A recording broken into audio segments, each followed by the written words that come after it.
Dear students, Good Shepherd Higher Secondary School की ओर से आदित्य एजुकेशन चैनल पर स्टैंडर्ड 12th कॉमर्स के एसपी एंड सीसी सब्जेक्ट में पार्ट 2 के chapter number 1 issue of shares के फर्स्ट वीडियो में आप सभी का स्वागत है। So friends, SP and CC subject के पार्ट 2 का chapter number 1 issue of shares. Friends, इस चैप्टर की शुरुआत करने से पहले मैं आपको थोड़ी सी जनरल समझ देना चाहूँगा ताकि आप इस चैप्टर को और आगे आने वाले बाकी चैप्टर्स को भी अच्छे से समझ सकें। फ्रेंड्स, आप सभी जानते हैं कि बिजनेस के कई फॉर्म्स या स्वरूप हैं, जैसे sole proprietorship firm, partnership firm, company etcetera. इन सभी में कंपनी यह बिजनेस का सबसे बड़ा स्वरूप होता है। कंपनी अपना बिजनेस कैसे स्टार्ट करती है, इसकी समझ आप लोगों ने स्टैंडर्ड 11th के ओसीएम सब्जेक्ट में ली ही होगी। फिर भी मैं आपको शॉर्ट में इसकी थोड़ी सी जानकारी देना चाहूँगा। सोल प्रोप्राइटरशिप फर्म या पार्टनरशिप फर्म में जो ऑनर होता है उसे अपना खुद का पैसा बिजनेस में इन्वेस्ट करना होता है या एज ए कैपिटल लगाना होता है, जबकि कंपनी फर्म में खुद का पैसा न लगाकर आम जनता में शेयर इश्यू करके शेयर कैपिटल लगाई जाती है। फ्रेंड्स, जिनके दिमाग में कंपनी स्टार्ट करने का विचार आता है उन्हें हम प्रमोटर्स कहते हैं। ये प्रमोटर्स सबसे पहले प्रॉस्पेक्टस तैयार करते हैं। प्रॉस्पेक्टस यह कंपनी की जन्म कुंडली के समान होता है जिसमें कंपनी की सारी डिटेल्स होती हैं। प्रॉस्पेक्टस तैयार करने के बाद प्रमोटर्स कंपनी का रजिस्ट्रेशन कंपनी रजिस्ट्रार के पास करवाते हैं और फिर उन्हें शेयर इश्यू करने की परमिशन मिलती है। कंपनी रजिस्टर्ड स्टॉक एक्सचेंज या जिसे हम शेयर बाजार भी कहते हैं, ऐसे शेयर मार्केट में अपने शेयर रजिस्टर करवाती है और उसके बाद आम जनता में प्रॉस्पेक्टस इश्यू करके अपने शेयर सब्सक्राइब करने का या अपने शेयर खरीदने का इन्विटेशन देती है। आम जनता के लोग प्रॉस्पेक्टस का स्टडी करके ये डिसाइड करते हैं कि उन्हें शेयर खरीदने हैं या नहीं, या उन्हें इस कंपनी में अपना पैसा इन्वेस्ट करना है या नहीं। इसका फैसला वो प्रॉस्पेक्टस का स्टडी करने के बाद करते हैं। अब आगे की प्रोसीजर हम एक एग्जाम्पल से समझते हैं। For example, suppose company 100 rupees का एक ऐसे 5000 शेयर्स मार्केट में इश्यू करती है। अब एक बात और क्लियर कर लेते हैं कि एक शेयर का प्राइस कंपनी ने 100 रुपीज़ रखा है, लेकिन कंपनी 100 रुपीज़ एक साथ कभी भी नहीं मंगाती। कंपनी इन 100 रुपीज़ को अलग अलग टुकड़ों में मंगाती है। फॉर एग्जाम्पल, एप्लीकेशन के टाइम पर 20 रुपीज़, अलॉटमेंट के टाइम पर 30 रुपीज़, फर्स्ट कॉल के टाइम पर 20 रुपीज़ और फाइनल कॉल के टाइम पर 30 रुपीज़। तो इस तरीके से टोटल 100 रुपीज़ कंपनी इन 4 टुकड़ों में मंगाती है। इन टुकड़ों की संख्या 4 से ज़्यादा भी हो सकती है, 4 से कम भी हो सकती है। अब आम जनता में से जिन लोगों को शेयर खरीदने में दिलचस्पी होगी वो ये शेयर खरीदने के लिए कंपनी से एप्लीकेशन फॉर्म लेंगे और एप्लीकेशन के साथ पर शेयर 20 रुपीज़ कंपनी के अकाउंट में डिपॉजिट करेंगे।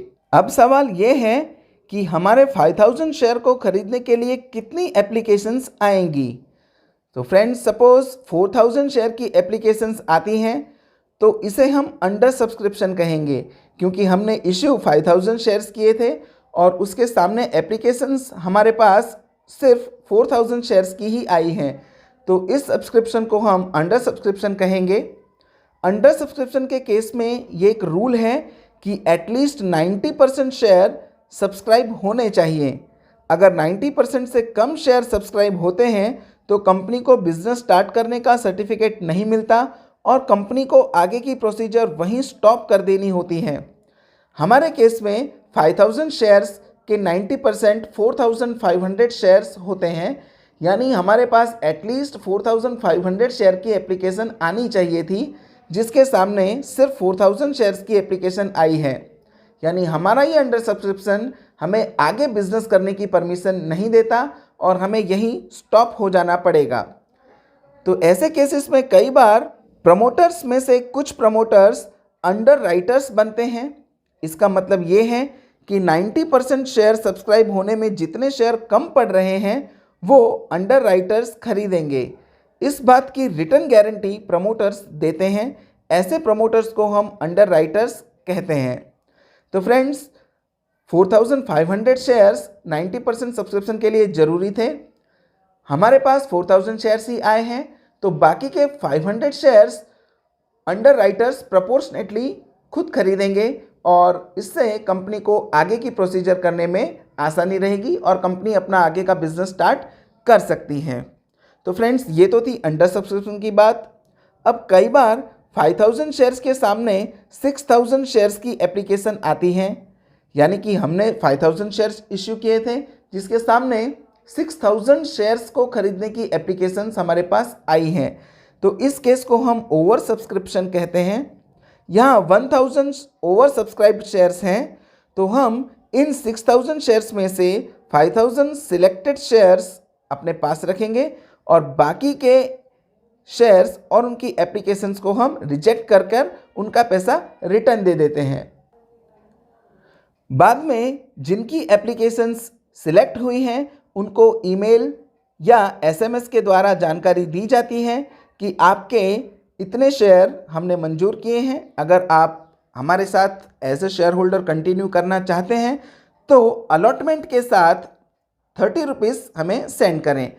तो जिसके पास जितने शेयर होंगे मल्टीप्लाइड बाय 30 हमारे पास सेंड करेंगे। फॉर एग्जांपल, किसी के 200 शेयर्स हमने मंजूर किए हैं तो 200 इंटू 30 6000 रुपीज़ कंपनी को उसे देने होंगे और फिर कंपनी बिजनेस स्टार्ट कर सकती है। और फ्यूचर में जैसे जैसे कंपनी को कैपिटल की ज़रूरत पड़ती जाएगी वैसे वैसे कंपनी कॉल्स के जरिए अपनी कैपिटल मंगाती जाएगी। तो फ्रेंड्स, इसी टाइप की इंटरेस्टिंग बातें हम इस चैप्टर में सीखने वाले हैं। तो आइए इस चैप्टर की शुरुआत करते हैं।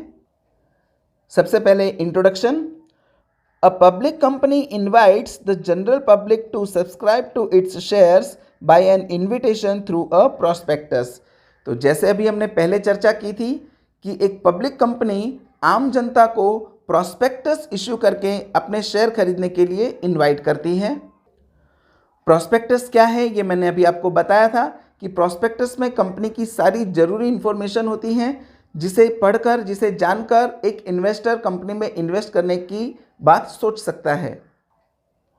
It is necessary for a company to fulfil the provisions of securities contract regulation act 1956, the companies act 2013 and guidelines issued by the securities and exchange board of India SEBI under securities and exchange board of India act 1992 for public issue of shares and other securities in India.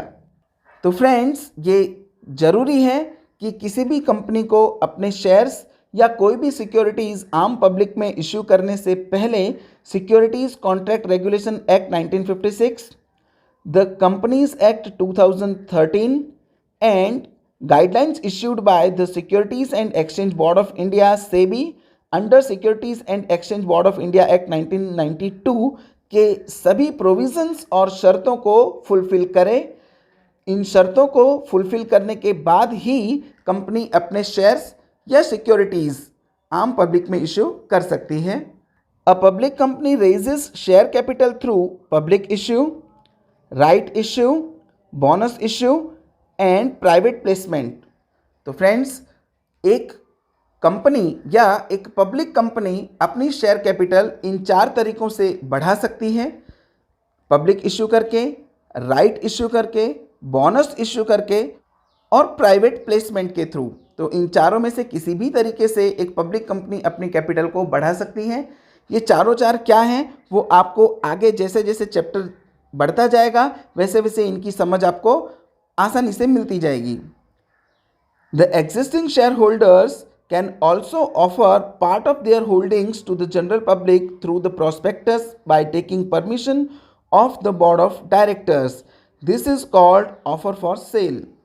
यानी कि हमारे जो पुराने share holders हैं जिनके पास already company की holdings यानी company के शेयर्स जिनके पास ऑलरेडी हैं, वैसे शेयर होल्डर भी बाकी की आम जनता को अपने शेयर्स खरीदने के लिए या सब्सक्राइब करने के लिए प्रॉस्पेक्टस के थ्रू इनविटेशन दे सकते हैं, लेकिन इसके लिए उन्हें बोर्ड ऑफ डायरेक्टर्स की परमिशन की ज़रूरत पड़ती है। अगर उन्हें ये परमिशन मिल जाती है तो वो अपनी होल्डिंग्स या अपने शेयर दूसरे लोगों को बेच सकते हैं या ऑफ़र कर सकते हैं। इसे हम ऑफ़र फॉर सेल के नाम से जानते हैं। आपको 1 मार्क में ये क्वेश्चन पूछा जा सकता है, what is offer for sale? तो आपको ये पैराग्राफ लिख देना है। The prospectus is any kind of notice, circular, advertisement और any other document through which the company invites the public to subscribe to its securities। तो फ्रेंड्स, प्रॉस्पेक्टस के बारे में हमने पहले भी जानकारी प्राप्त की हुई है। तो प्रॉस्पेक्टस एक ऐसा नोटिस, सर्कुलर या एडवर्टाइजमेंट का फॉर्म है, एक ऐसा डॉक्यूमेंट है जिसके थ्रू कंपनी आम जनता को अपनी सिक्योरिटीज सब्सक्राइब करने का इन्विटेशन देती है। The company takes help of various intermediaries like lead manager, registrar and transfer agents, bankers to the issue, underwriters, depository, credit rating agency, stock exchange etc. to complete the entire process of public issue। यानी company जब अपने share public में issue करती है तो वो इन सभी की हेल्प लेती है, जिनमें से लीड मैनेजर होता है, रजिस्ट्रार होता है जो कंपनी का रजिस्ट्रेशन करता है, ट्रांसफ़र एजेंट होते हैं जो शेयर ट्रांसफ़र करने का काम करते हैं, बैंकर्स टू द इश्यू होते हैं यानी ऐसी बैंक जो इश्यू के टाइम पर कंपनी और शेयर होल्डर्स के बीच की मीडिएटरी बनती है, मध्यस्थ बनती है। अंडरराइटर्स के बारे में अभी मैंने आपको समझ दी।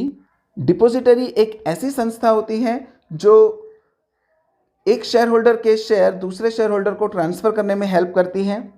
Credit rating agency, stock exchange यानी शेयर बाजार, इन सभी की हेल्प से कंपनी अपना पब्लिक इश्यू पूरा करती है।